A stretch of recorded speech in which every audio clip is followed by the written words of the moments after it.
Hello, ഇന്നത്തെ ഒരു egg fried rice ആണ്.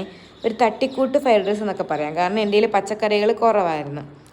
അങ്ങനെ ആവശ്യത്തിന് അരിയെടുത്ത് വേവിക്കാനായിട്ട് കഴുകി അങ്ങ് ഗ്യാസിലോട്ട് വെച്ച് തിളച്ച് വന്നപ്പോഴത്തേന് ഞാനത് ആവശ്യമായിട്ടുള്ള ഉപ്പ് ഇട്ട് കൊടുത്ത്.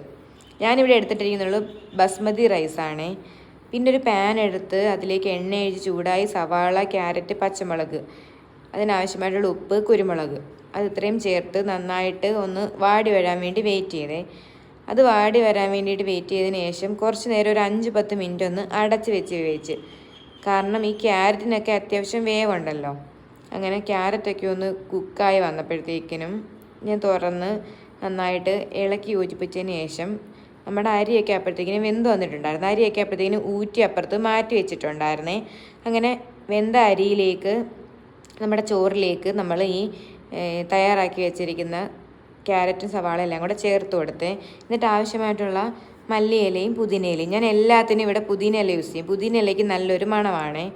അങ്ങനെ ഈ ഒരു പരന്ന തവിയും വെച്ച് വേണം മിക്സ് ചെയ്യാൻ. നമ്മളല്ലാതെ നോർമൽ കുഴിത്തവികൾ എന്തെങ്കിലും എടുത്തു കഴിഞ്ഞാൽ ചോറ് ഇതെല്ലാം കൂടെ കുഴഞ്ഞു പോവേ. കുഴയാതിരിക്കാൻ വേണ്ടി ഇങ്ങനെയുള്ള തവികളാകുമ്പം നന്നായിട്ടത് മിക്സായി വരുവേ. അങ്ങനെ അതെല്ലാം നന്നായിട്ട് മിക്സ് ചെയ്ത് യോജിപ്പിച്ച് മാറ്റി അങ്ങ് വെച്ചേ.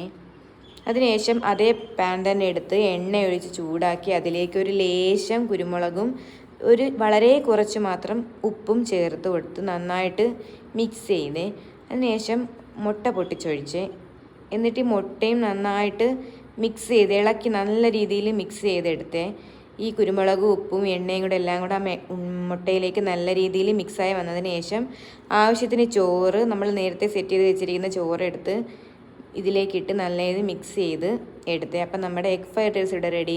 എഗ് ഫ്രൈഡ് റൈസിൻ്റെ കൂടെ വഴുതനങ്ങ ഫ്രൈ ഉണ്ടായിരുന്നേ. വഴുതനങ്ങ ഫ്രൈയും പിന്നെ ഞാൻ തന്നെ തയ്യാറാക്കിയ മാങ്ങ അച്ചാർ, പിന്നെ ലേശം സാലഡ്. അങ്ങനെ ഇതെല്ലാമായിരുന്നു ഇന്നത്തെ ലഞ്ച്. ഇതെല്ലാം കൂട്ടി നല്ല രീതിയിൽ കഴിച്ചു.